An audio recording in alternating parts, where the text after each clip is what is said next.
Inti dakwah para nabi adalah mengajak kepada tauhid, mengajak kepada la ilaha illallah. Assalamualaikum warahmatullahi wabarakatuh. Alhamdulillahi wahdah, wassalatu wassalamu ala man la nabiyya ba'dah. Ashhadu an la ilaha illallah wahdahu la sharika lah, wa ashhadu anna Muhammadan abduhu wa rasuluh, sallallahu alaihi wa ala alihi wa man tabi'ahum bi ihsanin ila yaumi liqa'ih. Amma ba'd, fattaqullaha ayyuhal muslimun, fa innahu qad fazal muttaqun. Ya ayyuhalladzina amanu taqullaha haqqa tuqatih wa la tamutunna illa wa antum muslimun. Kaum muslimin dan muslimat, ma'asyiral hadirin wal hadirat, bersyukur kita kepada Allah yang masih memberikan kita nikmat untuk merasakan indahnya rukuk dan sujud di hadapan Allah Subhanahu wa taala di rumahnya ini. Karena di akhirat kita berharap untuk diberikan kesempatan satu kali rukuk saja, tapi tak ada lagi izin untuk kembali. Nah, sekarang kita alhamdulillah diberikan Allah nikmat rukuk dan sujud dalam keadaan aman, nyaman, di masjid yang megah pula. Alhamdulillah. Mudah-mudahan Allah menerima setiap gerak kita, desah doa kita, melapangkan hati yang resah di antara kita. Amin.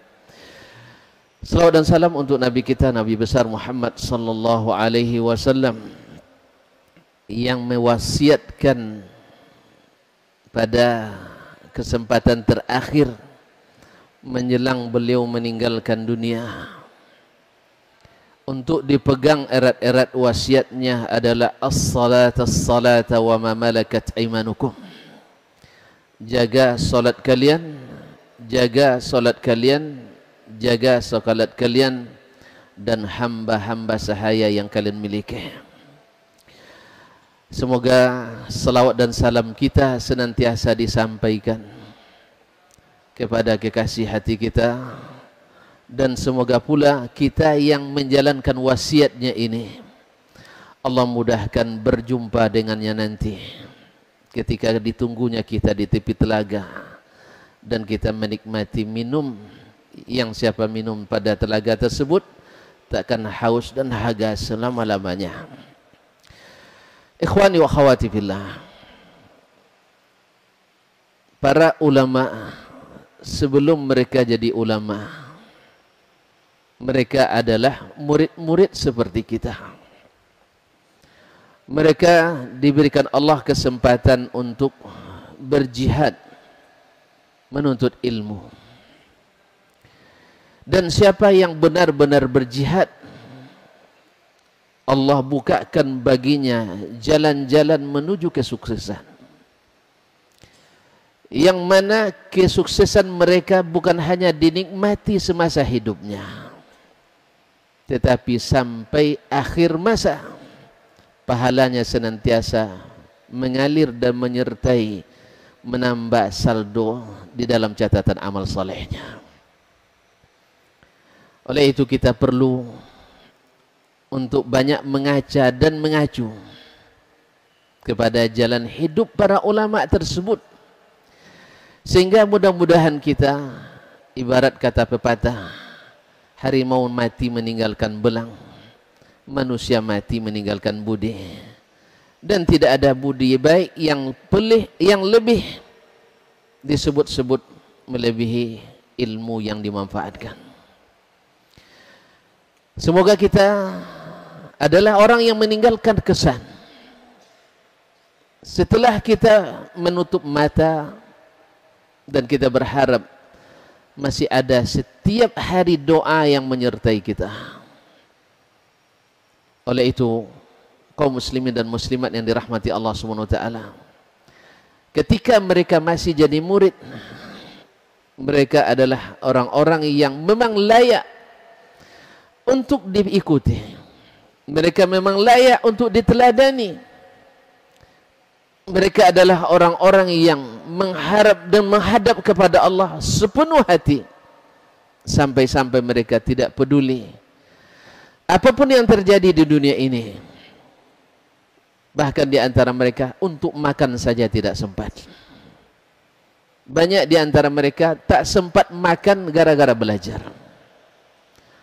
Kalau kita alhamdulillah banyak yang tak sempat belajar dengan alasan makan. Seperti kisahnya Ubaid ibn Ya'ish al-Kufi. Syekhnya Imamul A'immah Muhammad bin Ismail al-Bukhari.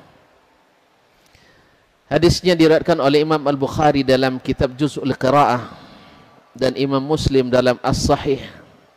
Imam An-Nasa'i biwasitah dengan perantara. Beliau diterjemahkan biografinya oleh Imam Az-Zahabi dalam Siyar A'lamin Nubala. Sejarah para ulama yang mulia-mulia.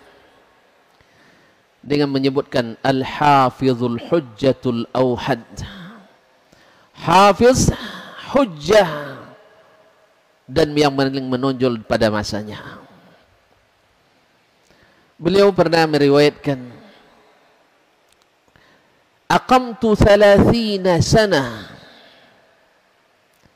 la at'amu biyadi fakanat ukhti tulaqqimuni min ajli kitabatil hadis. Saya selama 30 tahun tak sempat makan menggunakan tangan saya di waktu malam. Tak pernah makan malam dengan tanganku. Karena sibuk menuliskan hadis. Siapa yang memberikan dia makan? Kanat ukhti tulaqqimuni. Maka saudari perempuanku lah yang menyuapkan nasi ke mulutku. Sambil menulis, dia disuapkan makanan oleh saudarinya. Subhanallah. Kaum muslimin sedang jemaah yang dirahmati Allah Subhanahu wa taala. Jadi tidak ada cerita untuk berkongkow-kongkow. Apa kongkow? Atau memakan atau menghabiskan waktu di kafe.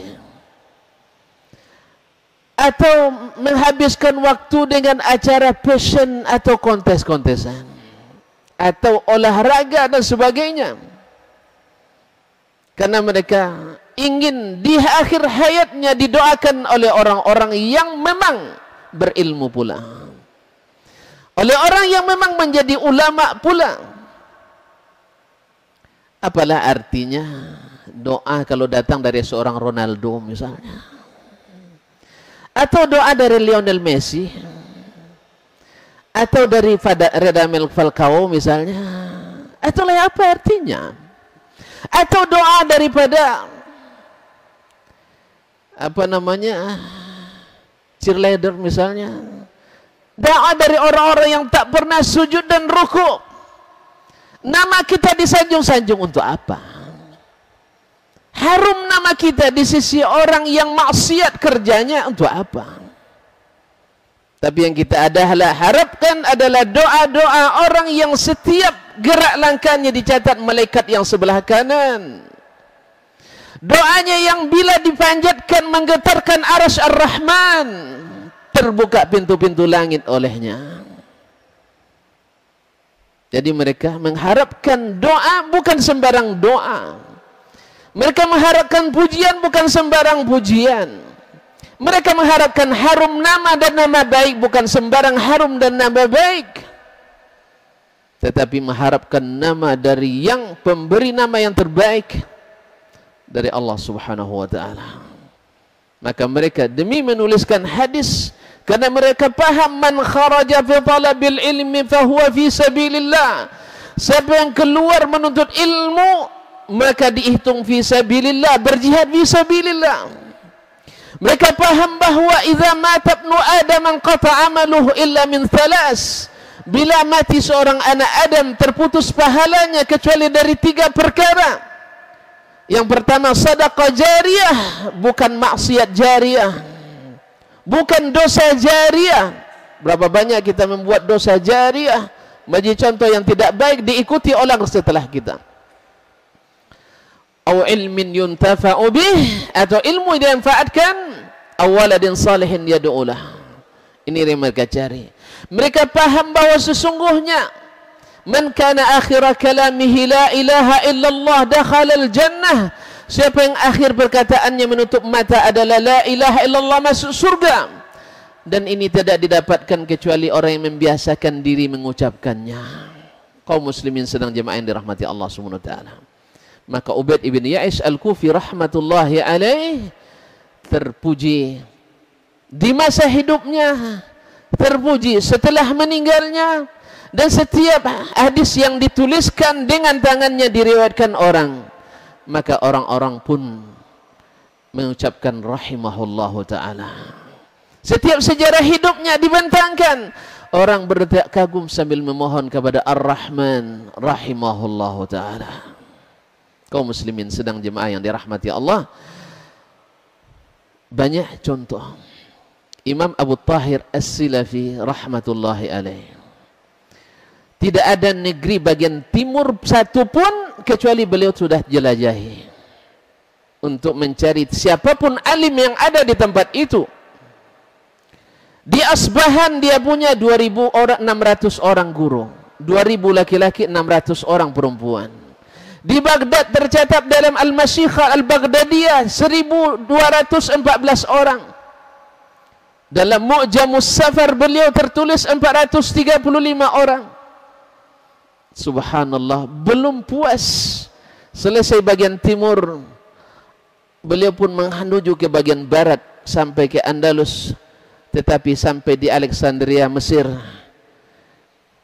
terikat oleh pernikahan seorang gadis di sana. Di Alexandria cintanya kandas. Kapalnya bertaut di situ, tetapi selesai menuntut ilmu tidak. Dia mengatakan walaupun tinggalnya di pantai yang indah, terindah se-Mesir, mungkin terindah se-Timur Tengah. Orang menggambarkan itu kutanya Mesir. Kalau kita kuta Bali, di sana ada kuta Mesir.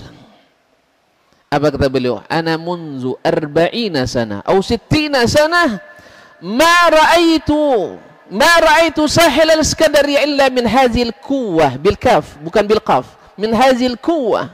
Saya tidak pernah sejak 60 tahun tinggal di sini tak pernah melihat indahnya pantai Al-Iskandariya kecuali dari jendela rumahku ini. Allahu akbar. Kaum muslimin sedang jemaah yang dirahmati Allah SWT. Siapa dia? Gurunya sudah ribuan orang. Kita alhamdulillah guru kita 0,1000 orang, tapi saya sudah menjadi alim yang bisa disejajarkan dengan Imam Al-Bukhari dan Muslim. Saya sudah menjadi kritikus yang bisa disejajarkan dengan Imam Ad-Daraqutni atau Ibnu Amdus. Saya sudah menjadi orang yang hebat seperti para ulama-ulama dulu yang hebat. Nas'alullah al-afiyah. Tidak puas menuntut ilmu. Sehat alhamdulillah. Umur 103 tahun beliau meninggal. Selepas salat fajar meninggal. Isya'nya setelah isya' masih mengajar. Tidak pakai kacamata. Giginya tak ada yang gugur. Menikah setelah umur 60 tahun. Ada yang mau menikah setelah umur 60 tahun? 16 tahun tak sabar lagi. Makanya saya menyerukan kepada para dosen yang belum cepat menikah supaya tak diikuti oleh para mahasiswa, dan kepada mahasiswa yang sudah ingin dekat-dekat dan lekat dengan lawan jenis segera urus SIM-nya. Dan saya juga berharap kepada pimpinan kita di sini, siapapun mahasiswa yang menikah, tolong beasiswanya ditambah, jangan justru diminta kembalikan. Ini aturan yang berlaku, saya lihat bermaterai 6.000. Siapa yang menikah sebelum selesai kuliah wajib mengembalikan beasiswa. Ini wallahu alam, kita bilang zalim, marah pula pimpinannya, tapi tidak ada kasihannya ini. Justru saya mengharapkan dengan menikah tambah beasiswanya. Ini harapan. Kalau perlu kita bikin proposal nanti. Yang namanya proposal boleh diterima, boleh ditolak. Kalau terima, alhamdulillah, terpuji di sisi manusia, terpuji di sisi Allah.